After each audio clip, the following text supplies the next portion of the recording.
Hello, everyone, and welcome to the Cricket Podcast's Wednesday edition of our IPL 2022 coverage. We've got three matches up for discussion today. We've got Delhi dominating the Punjab Kings. They put them in their place, beat them with about 10 overs to spare today. We've got yesterday's game, where Royal Challengers Banglore looked really good and blew everyone's mind, because that's not supposed to happen.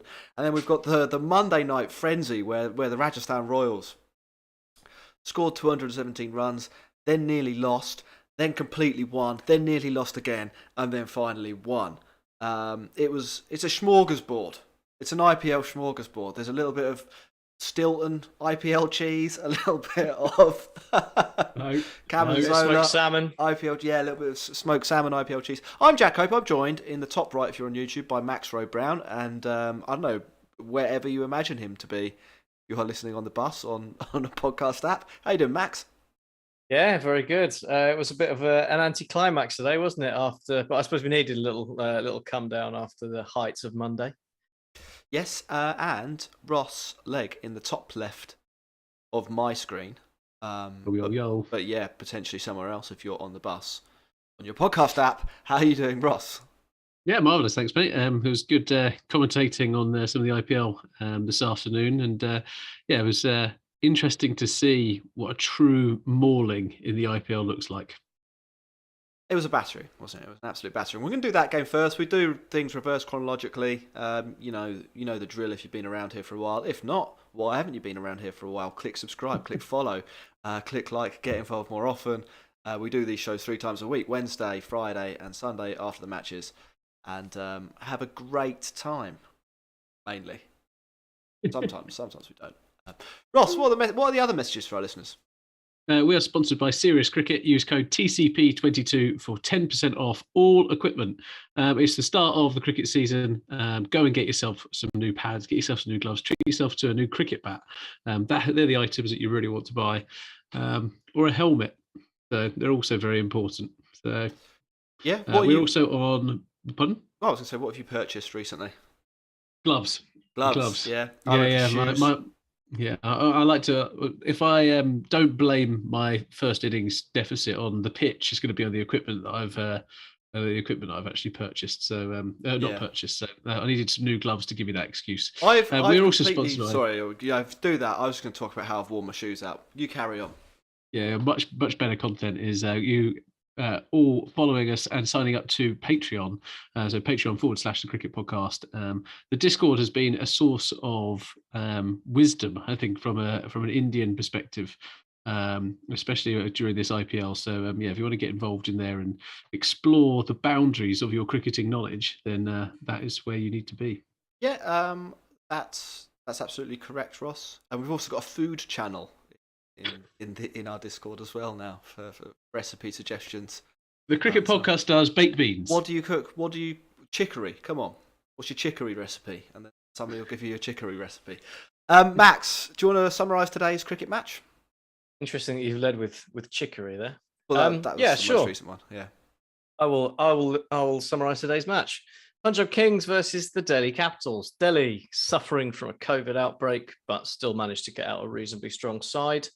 Mitch Marsh currently in hospital for a precautionary stay, we're told, but hopefully he gets better soon. And also Tim Seifert was out with the vid. So slightly depleted, but not as depleted as the Punjab Kings' first innings. We said that there will be days where they fall to pieces, and today was one of those days, as they did okay to start with, but lost a few wickets in the power play, which they've done a reasonable amount this year. But it all just fell apart, really. They collapsed in on themselves like a wet paper bag. No one got going. Shahrukh Khan stank the place out. It was a bit of a disaster, and they limped to 115 all out. And in response, Delhi Capitals decided that they fancied an early finish and a few drinks. So David Warner and Prithvi Shaw let loose, both scoring at over 200 strike rate, and they did the business in just over 10 overs with 9 wickets to spare. It was a comprehensive victory.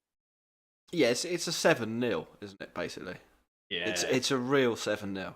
It was They were 5-0 down at half-time, and then Delhi, just to rub it in, scored an extra couple of goals.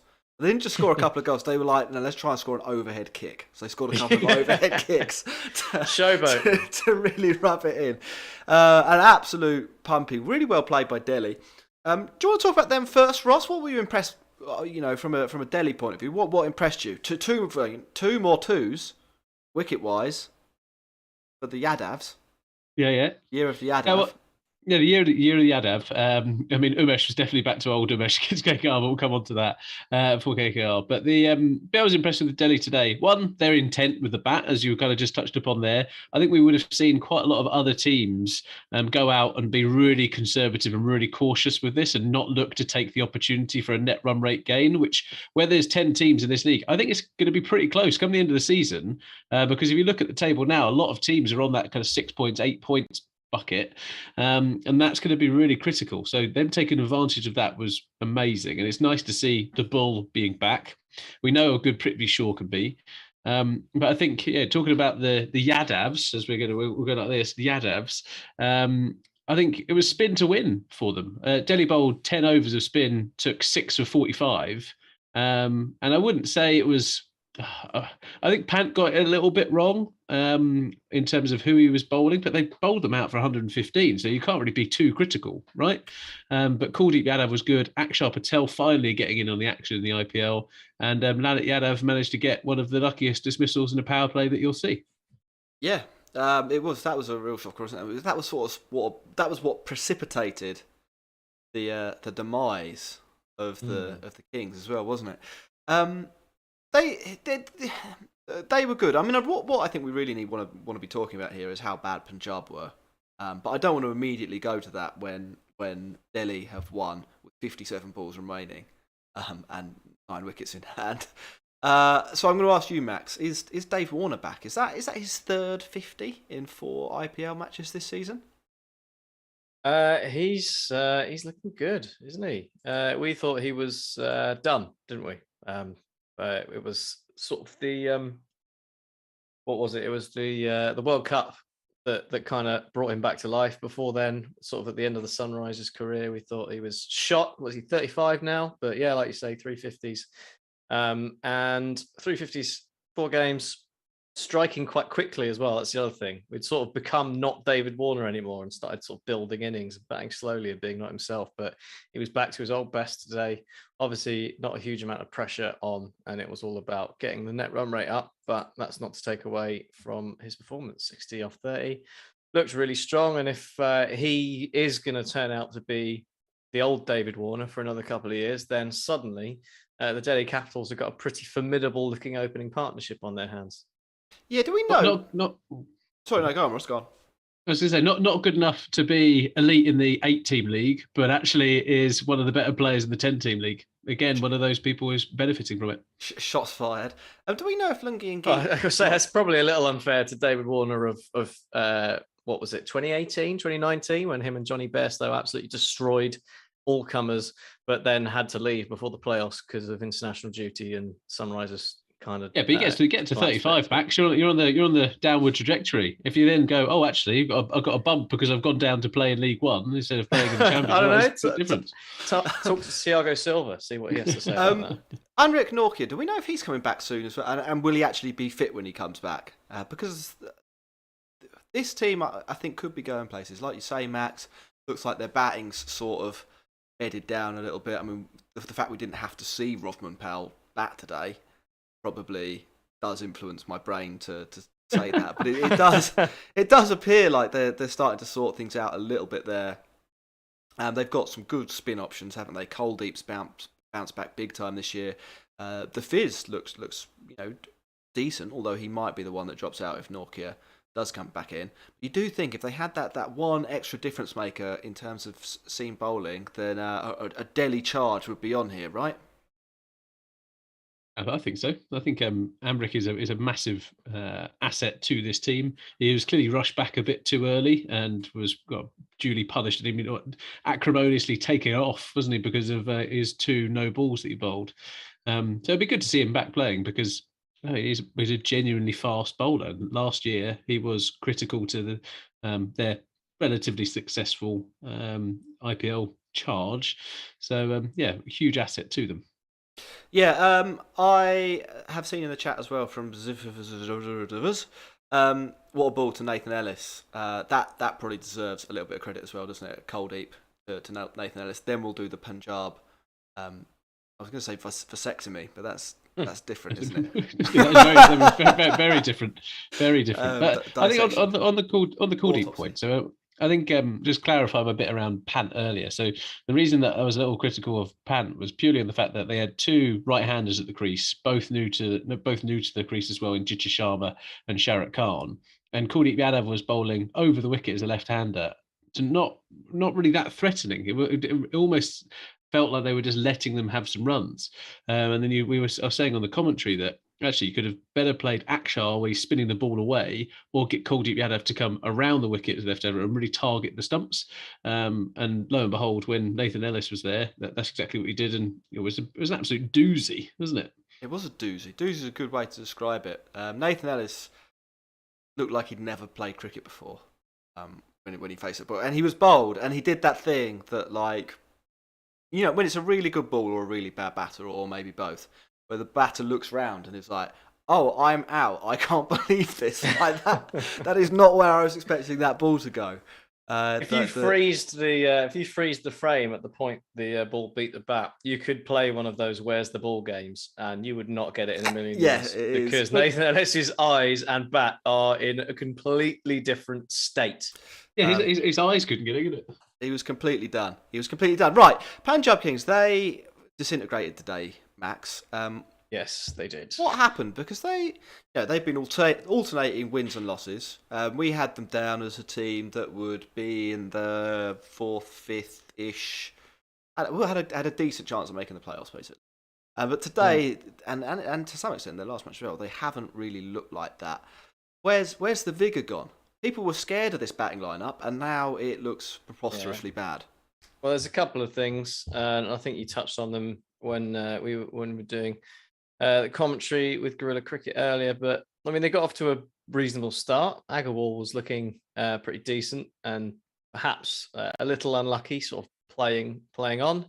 Shikhar Dhawan wasn't playing so well, but again was unbelievably unlucky to get out to an absolutely dreadful delivery and a good bit of keeping from Rishabh Pant. And from there is where it all went wrong, isn't it? Like, Bairstow picked up the fielder. Liam Livingstone's shot was atrocious. I was on Nathan Ellis levels of bad. And by that point, it's end game, because they've gone in with 6 batsmen and Kahisa Rabala at 7, which, as you said earlier, if your team is built on intent and going out and trying to score runs for the whole 20 overs, if you have 6 batsmen, and one of them is Sharat Khan, who's in a hopelessly bad run of form, it's not, the two things don't marry up very well. It's like trying to spread chocolate on a layer of cheese. It's just two things that don't go. That works. No, I can see that. That's what struck me. Basically, this Punjab Kings have been built to absolutely go for it. They play gangbusters cricket. Today, though, they forgot to bring the gang, so they were just bust. Like it didn't make sense to. Some of the shots they played at the top of the order don't make sense if that's your batting order, and what you're very obviously sort of trying to do is put a total on the board so that your 5 bowlers have got something to bowl at. Like if you play that 6-5 bowling lineup, which is what they've done, and by that I mean 6 batters, 5 bowlers, then what you're saying is that we back those 5 guys to defend like 160. You're playing Sunrisers.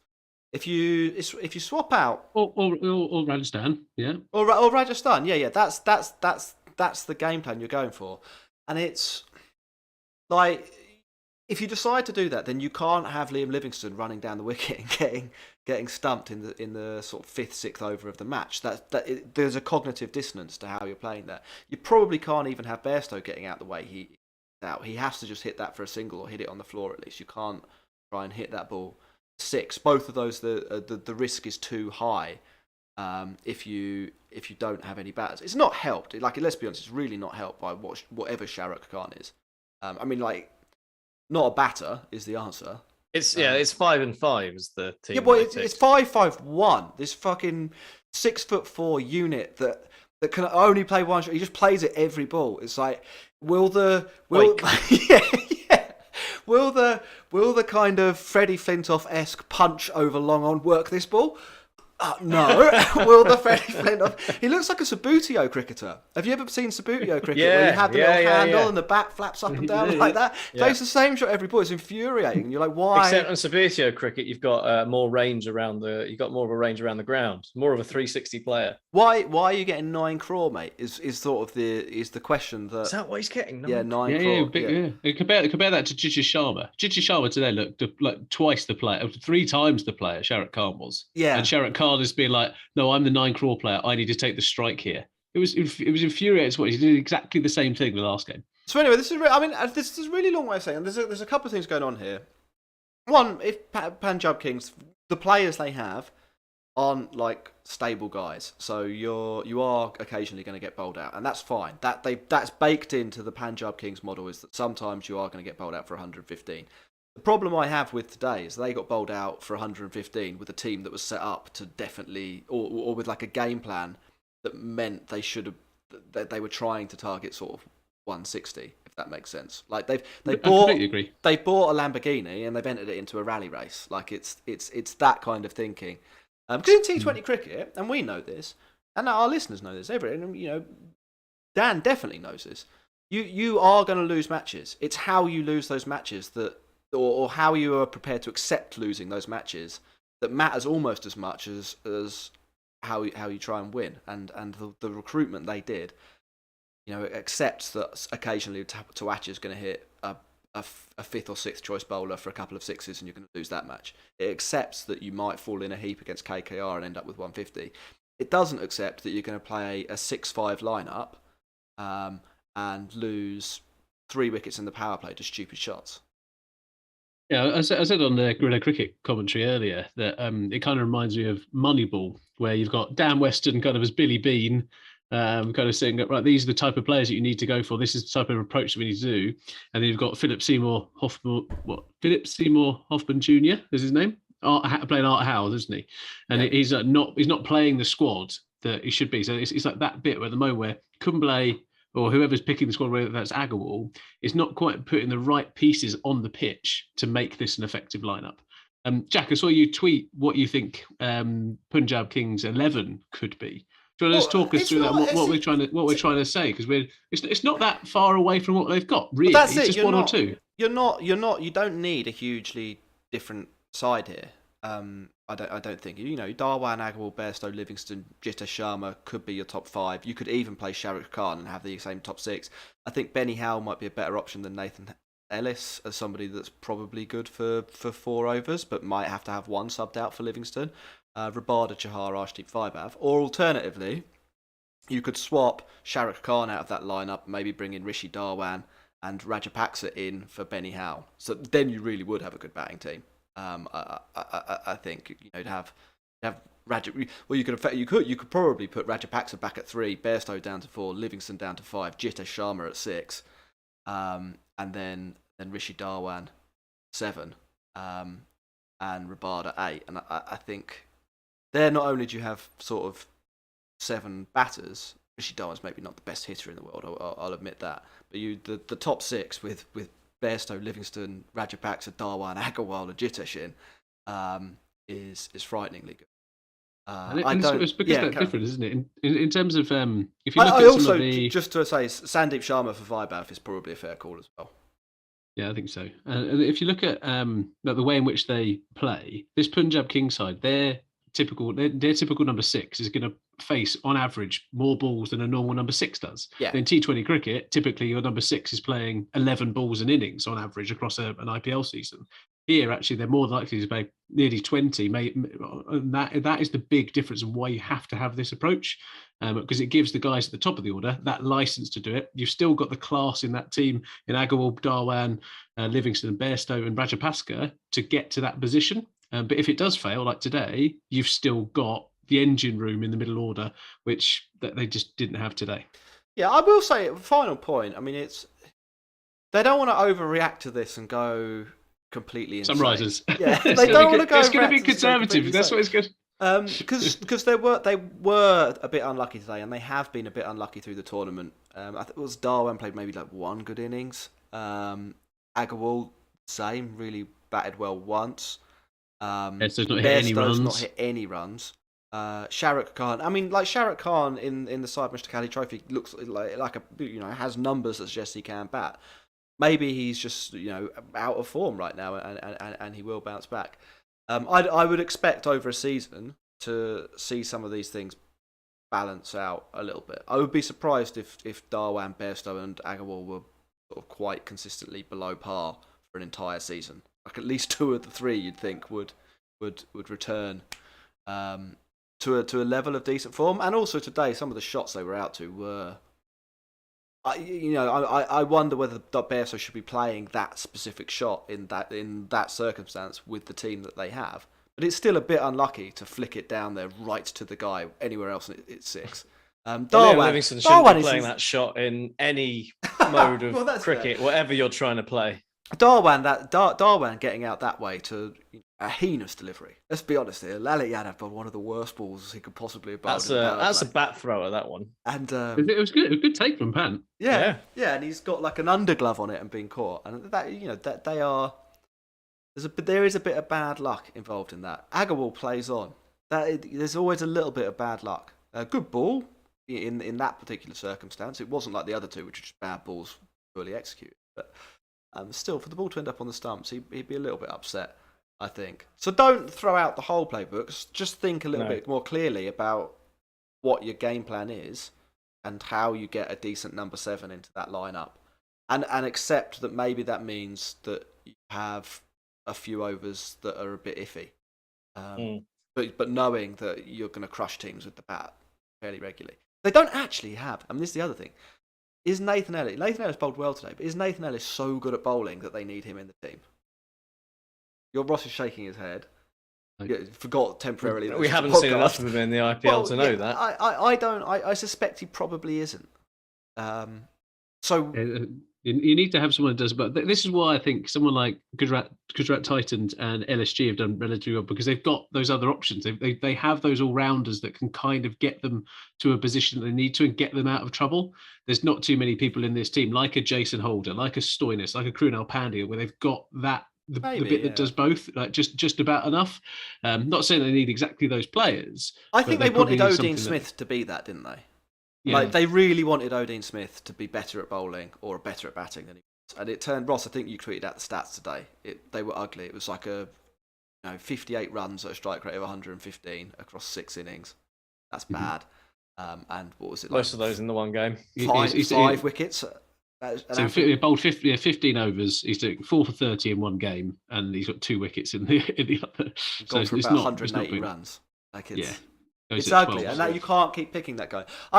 So I mean, I think something like either of those things. Either it's Jitesh and Rajapaksa are in, and you get rid of Nathan Ellis, and you get rid of Shahrukh, or just bring Benny Howell in for a match for Nathan Ellis. See if him at number 7 does the trick. But more importantly, don't give up. Yeah. Exactly. By no means a lost cause, is it? Because they're just a couple of tweaks away from it working, and they've already put together a few really good performances where they've notched up loads of runs or chased down 200, and I think it's fine. There's a concern that with the side they picked today, they already might be worrying about the up and down nature of what they're going for.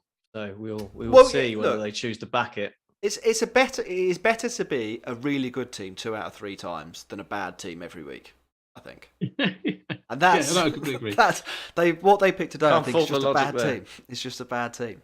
And don't change your approach when CSK is your next team. They're there for the taking. Go for the obliteration. There are runs to be had. Right, boys. Should we remind people of anything they need to do, or do you want to just move on to the next match? Patreon. Like this video. Patreon.com/thecricketpod. Go to the show notes. Click that link. And we had someone sign up. We'll get their name and we'll give them a shout out later in the show. Ross, that's your job.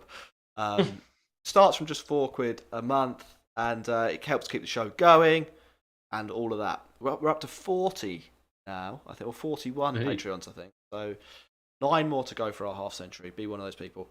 And if you're on YouTube, click like. That helps build momentum there. Just one simple click. Let's talk about RCB beating Lucknow Super Giants then. So RCB were put into bat and immediately fell to bits with Rawat and Kohli both throwing their wickets away. At 7 for 2, we have seen that go plenty of times to not many runs for 4 wickets down. RCB duly delivered. They were 63 for 4. And in the past, this would have spelled collapse, big time embarrassment collapse. But here, that wasn't the case. Faf's new spine in this team with a lower order hitting got them to above 180. Bishnoi particularly struggled on this deck, whilst the likes of Holder delivered yet again. The Super Giants were never allowed really to get going, even with their promotion of Krunal Pandya, which looked like a great move and a real positive sign of their increasing flexibility in this team because of the way in which they've made up their team. Never really got going. So RCB's bowling unit kept on plucking away, picking up wickets in the absence of a well below par Hasaranga as well. And the Hazelwood and Patel death bowling show was too much to handle, with Marcus Stoinis blowing his top and it being a relatively comfortable 18-run victory for RCB that puts them very nicely near the top of the table. Yeah, they looked really good, didn't they, RCB? Even in the face of adversity, they sort of carried on going with the bat, didn't they? Kept trying to hit boundaries. And just kept trying to hit back. I mean, like the second top score after Faf du Plessis is 26, so it didn't work for everyone, but it was definitely the model to pursue, and they put a total on the board. It was always going to stretch this Super Giants batting lineup. Like, it's kind of an interesting one with LSG, isn't it? Because they bat deep, but not all of them are great batters, and I think once they got rid of the 2 guys that are really good batters, KL and Quinton de Kock, they were going to need a real ensemble cast, weren't they? And just a couple too many of them failed. But we actually got bad Dhoni today, didn't we? Or yesterday, didn't we? Instead of we did, yes. So Max on the Kohli front. I mean, you don't rate Kohli at all, and so when it comes to Kohli, and he never has. He never has. Get pelters in for Max Brown. Put words in my mouth there, I think, haven't we? Yeah, we have. What do you think they do with Kohli and Rawat here? Because when we've talked about Kohli before, Max, I think you've been a bit of an advocate for him opening the batting. Yeah. And I would say that's probably where he needs to go. I mean, Anuj Rawat hasn't done it, has he? They said from the start that's what they were going to go with in terms of the opening partnership, him and Faf. And fair to say that's not really done the job, has it? He's I don't have the runs in front of me, but I can tell you that they're not high. So I think it's one innings. I think it's one innings where he did okay. But again, they want that right hand, left hand combination at the top. And I just think Virat Kohli is probably better off in that position. But then obviously you have to think about who comes in for Anuj Rawat. What have you got? And then you have to mix up the middle order a bit. So maybe they don't want to play with that. But I mean, it's when you've got Faf in the form he's in and guys like Glenn Maxwell to follow, I guess it's not the end of the world if you lose those 2 wickets early, because all the best batting comes after that anyway. Yeah, I think someone like Lomraw comes in, who we kind of talked about in some of the preview shows. He's obviously left-hander, bats in the middle. And again, probably maybe just gives it a little bit more of a chance. I think that's the only area at the moment where I'm just not entirely convinced by this side. Yeah, possibly. I mean, I like to think of Anuj Rawat as a ritual sacrifice that they make to the cricketing gods in return for better luck. So keep at it, I say. I was thinking when I was watching this match, it was Faf du Plessis versus Manish Pandey. Do you remember for a little bit of pre-auction chat was saying that RCB might go in for Manish Pandey and make him captain? Imagine how different this match would have been had Manish Pandey been in this RCB. Well, remember in the Faf batted really well. I mean, I don't think we're giving him enough credit here. He batted really well. Remember in the pre-IPL chat that Ross selected Manish Pandey to have a breakout season. Look, you're not all going to pick winners, are you? We like to talk about cricket business on here, and I'm like a venture capitalist. Like I need to spray like my money into like 10 picks. Manish Pandey, he's the pig of the group, and that's absolutely he's the ritual sacrifice to Who are the my good prediction. picks? Rudiman Saha, Matthew Wade. That you didn't pick either of them. No, I didn't really. Have you picked anyone good though? Probably not. No. Okay. This is Bishnoi has been good. Yeah, Bishnoi has been good. Sanju Samson delivering somewhat, but yeah, there's Livingston. We can all take credit for. I think we can all take credit, yeah. And obviously using Chahal, my boys, the Royals. But it was interesting. We talked about kind of Holder's performance a little bit. He again is quite a useful player to have in your team for this LSG team. He is really useful, especially as he's about 11 foot tall when he's diving to catch a Maxwell reverse hit. That was incredible, wasn't it? I was wondering about this. I wondered whether Jason Holder, because he's a good fielder. You'd put Jason Holder in a good position, wouldn't you? Like if you were the captain of this LSG team, you would be like, where can I deploy this man that catches everything and is huge? And I thought it was odd, actually, post fact, that it was Holder down there able to catch it. Feels deliberate, doesn't it? Do you think that was a plan from King? I know he'd claim it's a plan now, but do you think before it happened, King Legend thought there's a chance he goes for the reverse sweep here, and so I want my biggest man to cut it off, Ross? I at the same time think it's not possible that he's actually thought of that and gone for the plan. And at the same time, it has to be a plan, because why else would you have Jason Holder there? And Glenn Maxwell plays that shot. We know he plays that shot. We've seen it so many times. So I'm gonna do it. I'm gonna give KL Rahul the credit, or maybe we'll give Krunal Pandya the credit. I know you say it was Krunal Pandya's idea to have Jason Holder there, and KL Rahul went along with it. Yeah, I think I prefer Krunal to KL. So he's a clever cricketer. I can see that happening. What else happened that was good for RCB? I think we need to probably talk about their death bowling approach here. So we can't underestimate Harshal Patel's importance to this team. I mean, the fact that he came back from his sister unfortunately passing away back into this lineup in the last two games is ridiculous. But without him, this team is unbalanced. It doesn't quite work, and he's a huge player for them.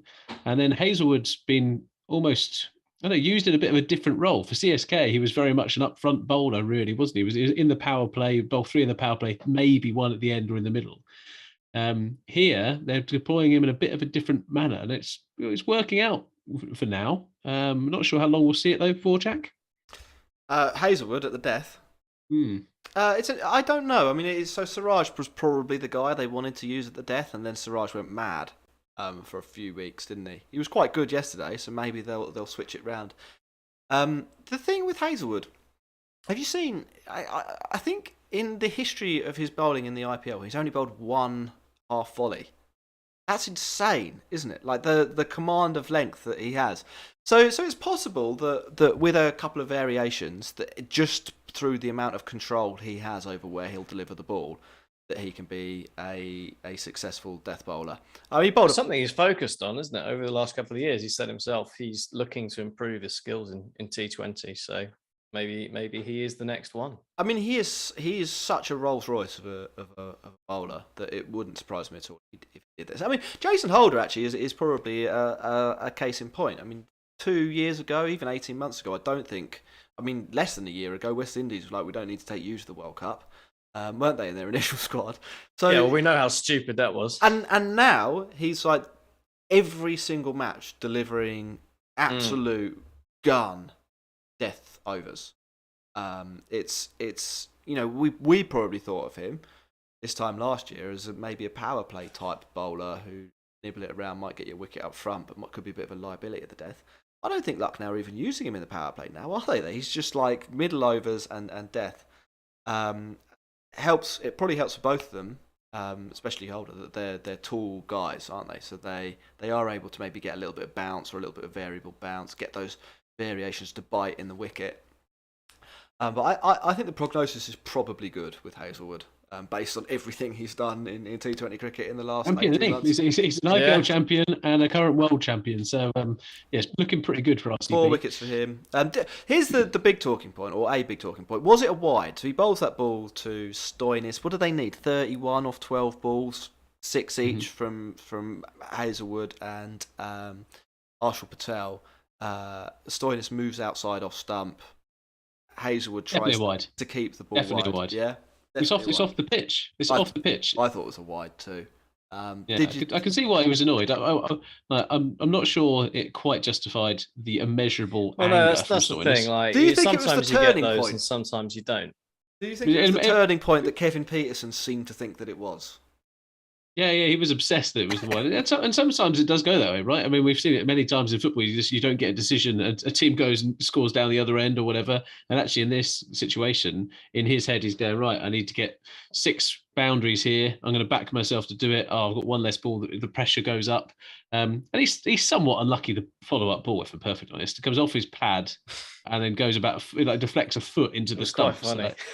And then his reaction of "fuck off" was unbelievable. Loved it. Yes. Okay. You rarely get that visceral aggression. Like, you rarely get to see that. And typically, that the ICC, if I don't know, Rabada got banned, didn't he, when he played against England, when he's done the full celebration when he got that wicket out, and I think we got Joe Root out. And that's the stuff I want to see. Ross. But I want to see that stuff, and I want there to be that emotion on these players' faces and in their actions. And this was, I don't know, I like Stoinis more because of what he did.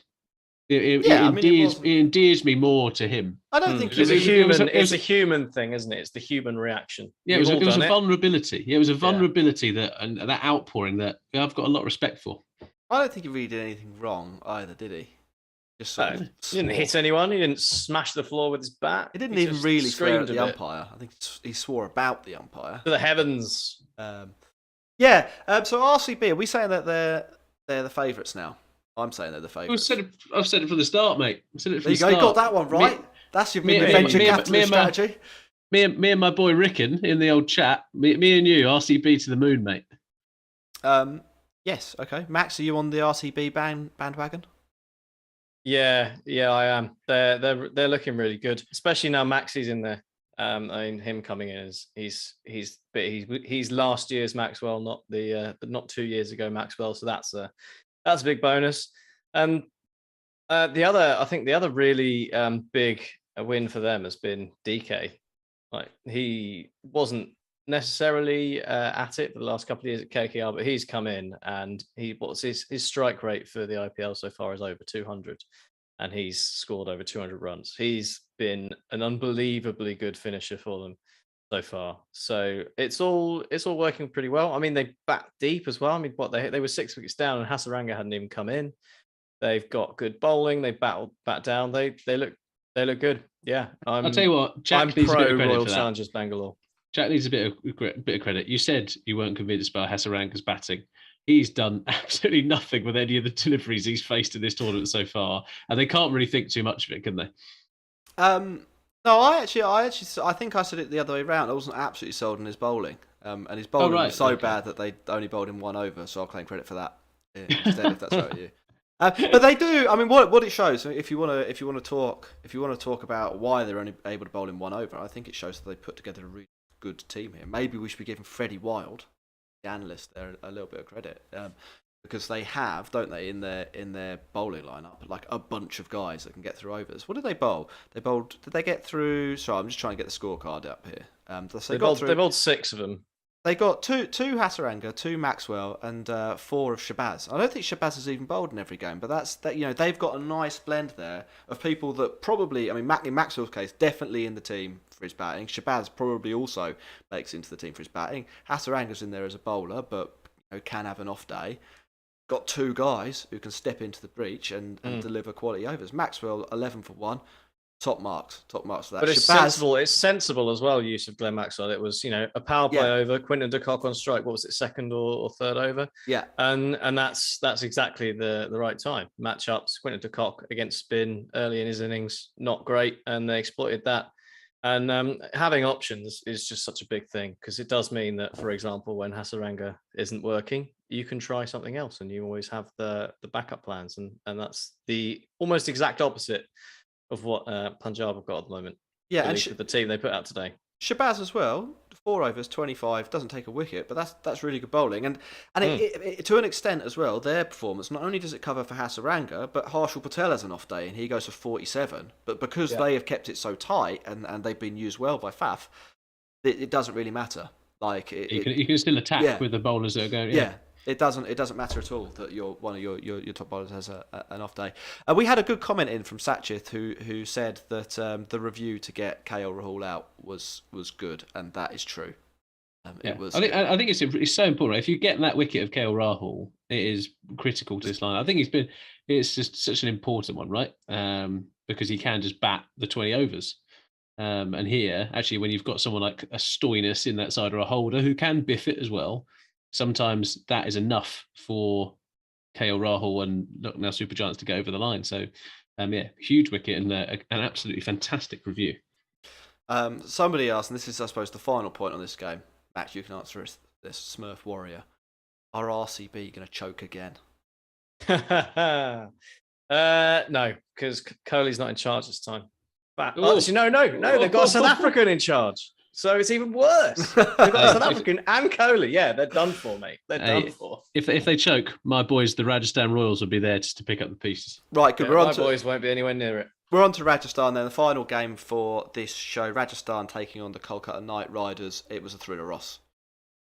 It was unbelievable. It was absolutely unbelievable. I was hoping that Max was going to do this summary. But, Max, you do it then. It was an absolutely unbelievable game. Totally unbelievable. And really hard to summarise. So I was hoping Ross was going to do it, but I'll do it. I'll stand up and do it. I did it earlier on Guerrilla Cricket. That's fine. Josh Buttler did ridiculous things again, because that's what he's done this year. Another 100 for him, and the Rajasthan Royals are looking really good when their batting comes off. And he was ably backed up at the end by Sanju Samson and Shimron Hetmeyer, who performed the exact duties you would ask of your players to come in after someone's hit 100.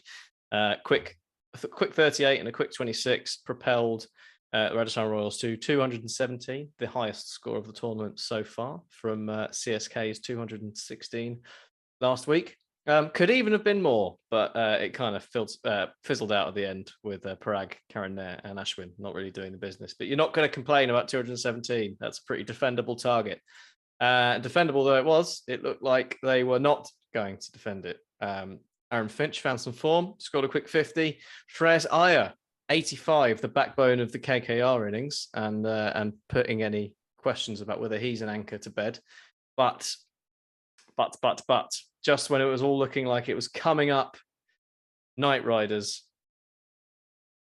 Mr. Purple Cap, Yuzi Chahal, bowled one of the great overs of the IPL, 4 wickets, including a hat-trick to take, firstly, Venkaiah stumped unceremoniously by Sanju Samson, then Shreyas Iyer, LBW, Shivam Mabi caught on the boundary, and then Pat Cummins edging behind on the final ball of the over to all but end the game as a contest. But that does not account for Umesh Yadav, who then came in and smacked 21 runs, which no one saw coming, to take them within 1 over of winning with just 13 required. But Obed McCoy on debut, 2 wickets in the final over, and comfortably in the end saw Royals home. A whole 7 runs, the margin of victory, and it was a game for the ages, wasn't it? It was an absolute cracker.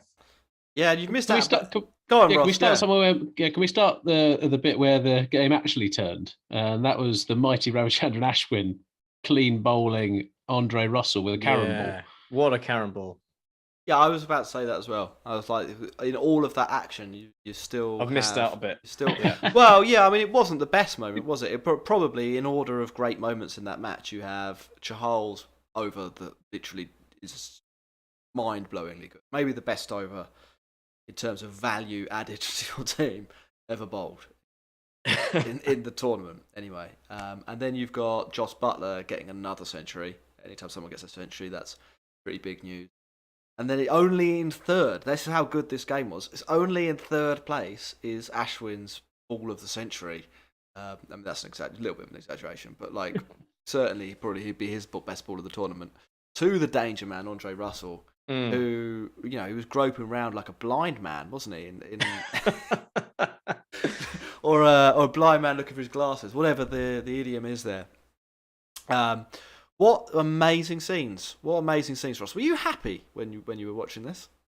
My heart was thumping. It was one of those bits. I hadn't really felt like it over an IPL game before. It was one of those bits where you truly was on the roller coaster. And being a Spurs fan as well, I'm used to crushing disappointment, especially when we're in strong positions. And Rajasthan looked down and out, as Max said, even though they hit 217. Like the Finch's innings, after he ran out Sunil Narine first ball of the game, which was absolutely hilarious. We can come on to it in a second. He channeled that guilt, and him and Shreyas got them ahead of the run rate, right? They were ahead of the run rate. They were cruising it. And then what we'd said is that the engine room of KKR had actually got the top order, which wasn't really firing throughout this tournament, out of trouble a few times.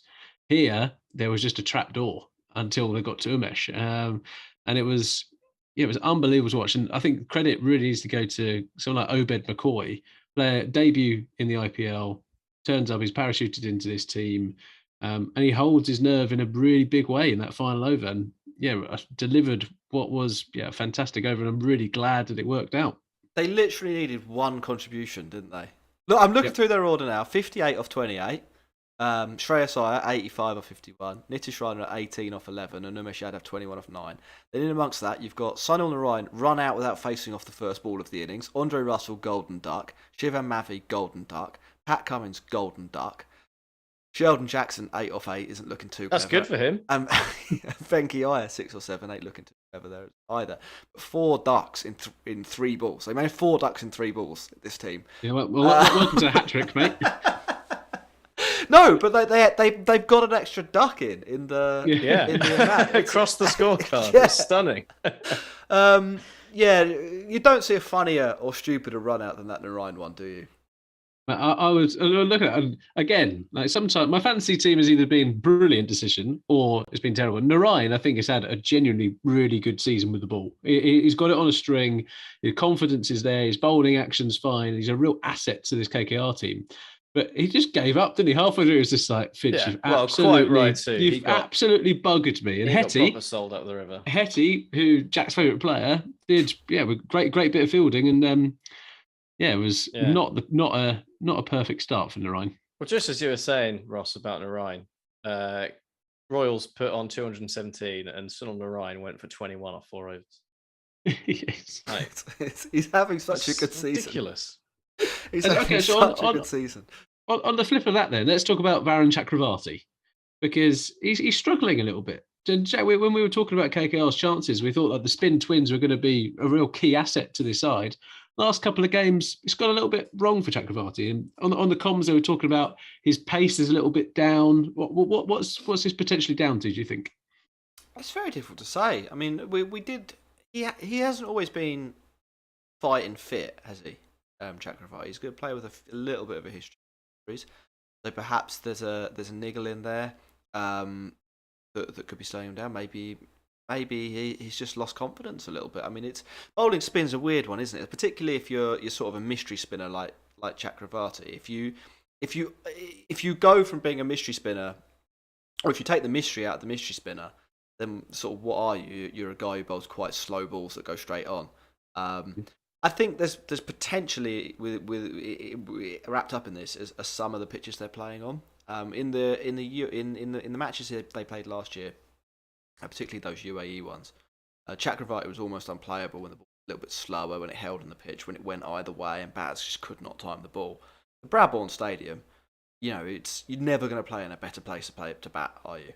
Like it's completely flat. The boundaries are, and Chakravarti, if he's bowling a little bit slowly and he's not hitting his lengths, and he's not getting the ball to spin or dip or spit or stick in the wicket, it's quite easy to just dunk him into the crowd, and that's sort of what you're seeing, isn't it? People cross-batting, dunking him over long on or deep mid-wicket. How does he get out of it? I think that's an interesting question. Maybe he can copy I think he does need to up his pace a little bit. Maybe he needs to copy what Narayan's doing as well. And where Narayan has had a lot of success, particularly in this IPL, in all of the IPLs, let's be honest, is bowling just a little bit shorter. Almost like a test match length for a seam bowler. I feel like Chakravarti could maybe rein it in slightly and to try and get people off the front foot a little bit and see whether if he digs the ball into the pitch a little bit more, whether that gets a bit more life. Does that answer your question? Yeah, certainly. Where I'd like to go next is around the different approaches. So we've talked about Punjab Kings all-action approach. Rajasthan Royals have a pretty distinctive approach as well. I think it's probably fair to say they've moved a couple of people around to try to address their death Buttler bowling. get a century. But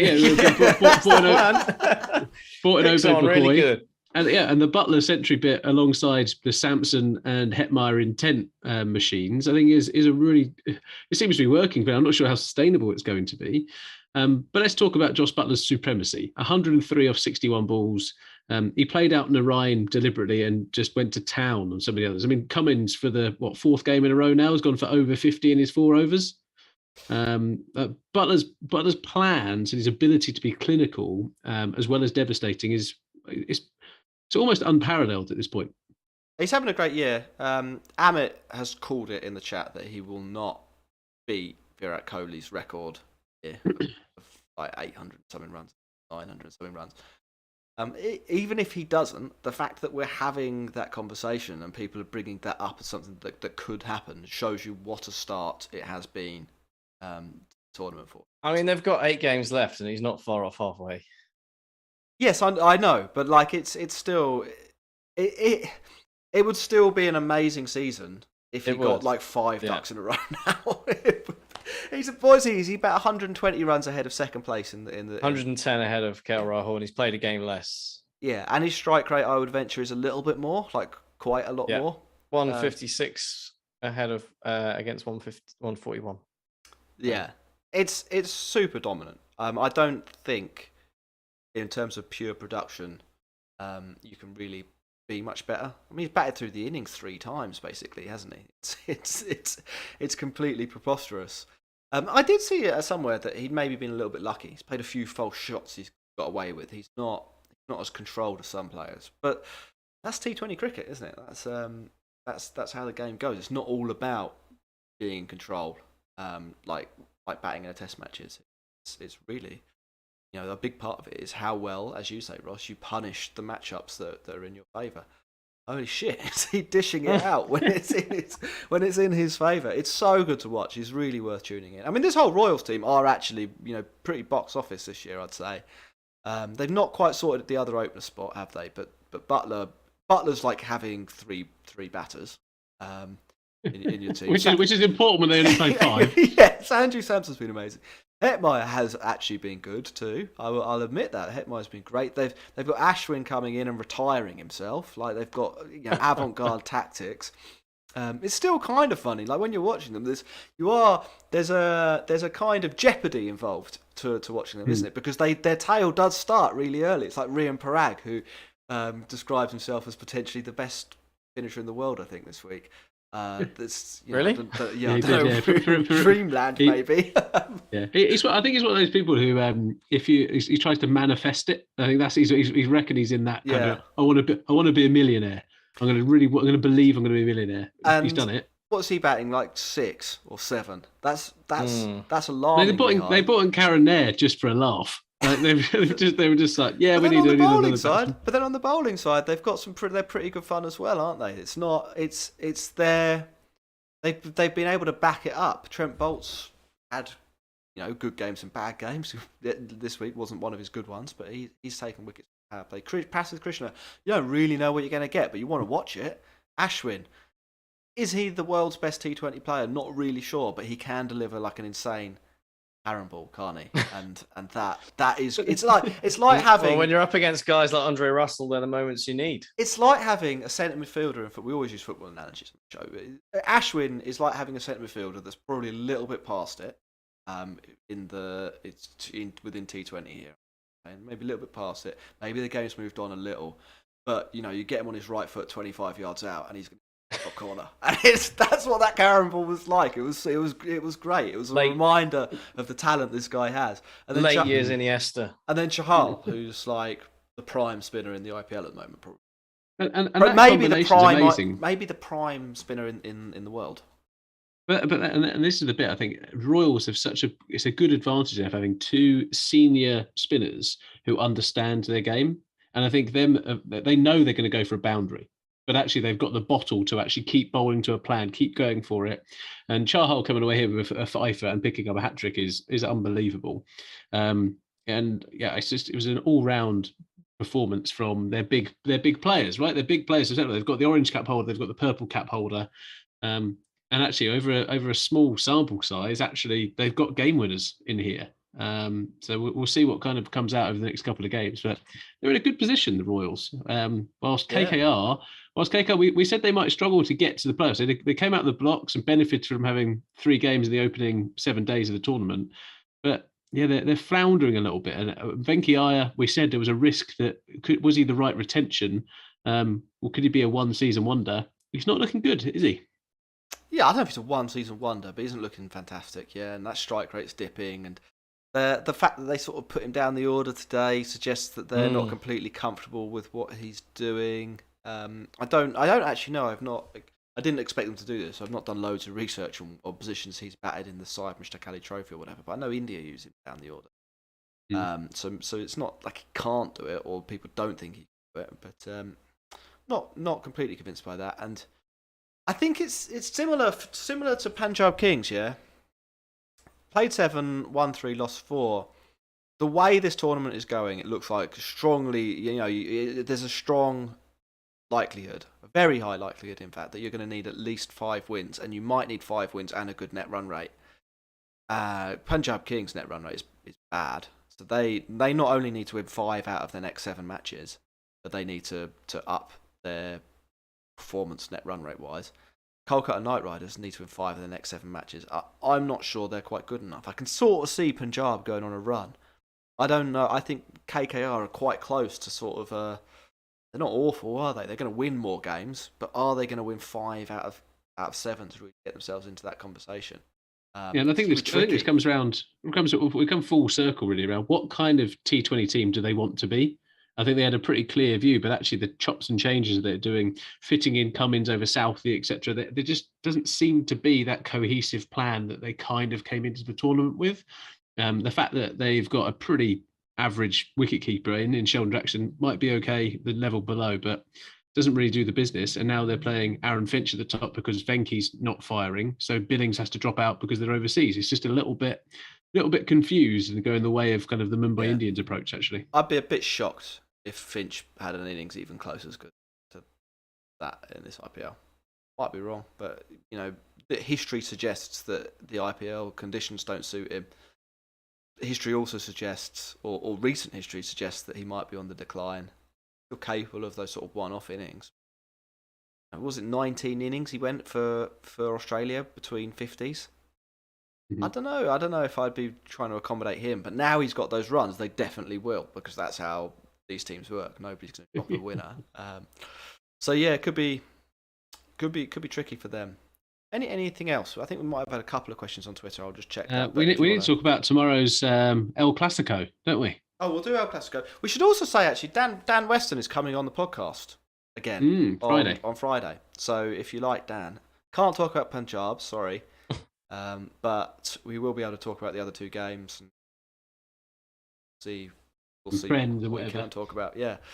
So that's going to be exciting. So put that in your diaries. Friday, probably be about 7 if you want to watch live, 7 UK time, or it'll be out over the weekend, obviously. Not. So I had a look. I don't think there really are any Twitter questions. So Harry on Ross. Well, El Clasico is the stolen Barcelona versus Real Madrid and wherever they stole it from, for Mumbai Indians versus CSK. And who would have anticipated it being kind of an absolute slugfest? It's bottom versus second. Yeah, it's bottom versus second bottom. Mumbai Indians yet to get a victory in this year's edition of the IPL.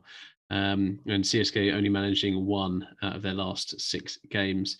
Max, you're a big CSK fan. there's been some green shoots of positivity coming out of CSK, but not enough really to turn the tide. I think it's the big moments where Chennai have fallen short. They've put on a few decent scores in the games they've played so far. They've had moments where they should have won games and things have gone wrong.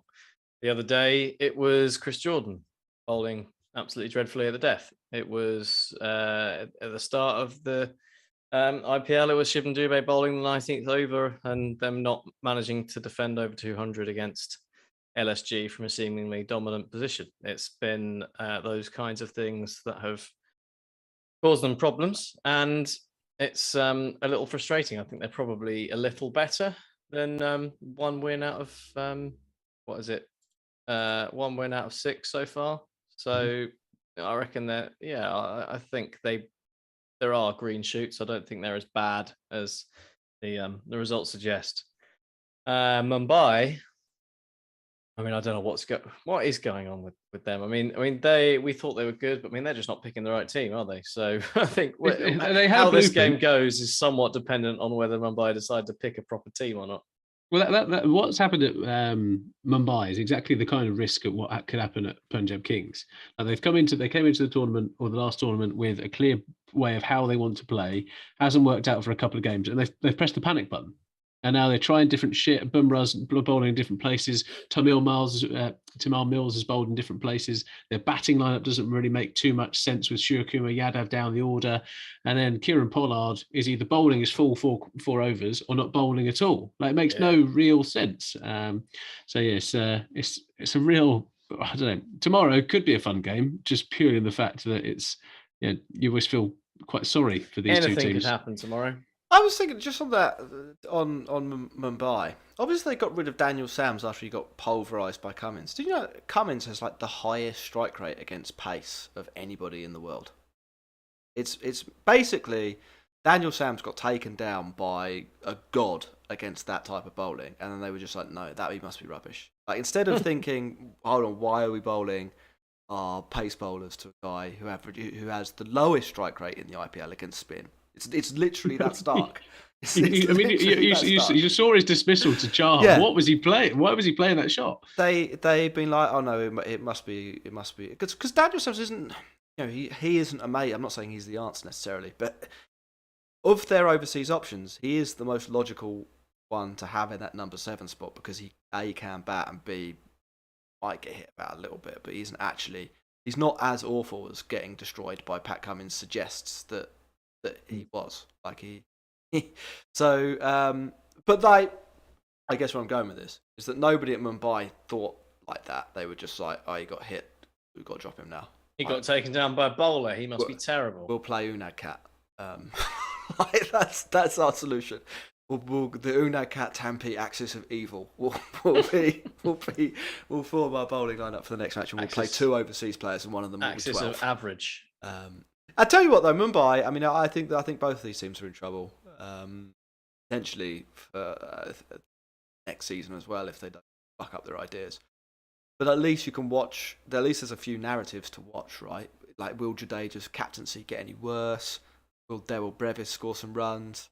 Lance could celebrate his retirement, as Chattel was just put in the chat. Yeah, there's a few things. I mean, like, and they are. Will we see Arjun Tendulkar? Will we see Arjun Tendulkar? Possibly. And they are still probably the 2 biggest franchise, aren't they? RCB might have something to say about that, but they're the big guns. I know that you were saying it was El Clasico. RCB v CSK, they tried to cut in on the El Clasico action, didn't they? That's not El Clasico. That's the Kaveri River Derby, the Tamil Nadu, Karnataka River argument derby. That one. It's not El Clasico. I mean, this also Mumbai v CSK. It's like Crystal Palace Brighton. Yeah, that's a bit more like it. Yeah, Mumbai v CSK also isn't El Clasico. That's Real Madrid v Barcelona. But apparently they don't have any other words to describe a rivalry. That's what we're stuck with. Who are we predicting? Did we do predictions? I think it's going to be a really tough game. Apparently, Arjun Tendulkar might make his IPL debut, according to the what's going on in the chat. So yeah. Well, I mean, they're out. aren't they? So they might as well start pissing around with shit. Why not? Bring him in. I reckon they'll drop Tymal Mills. Okay. And sometimes we get accused of protecting and not kind of covering some of the English players. I do think we pan English players all the time, and don't pander to this.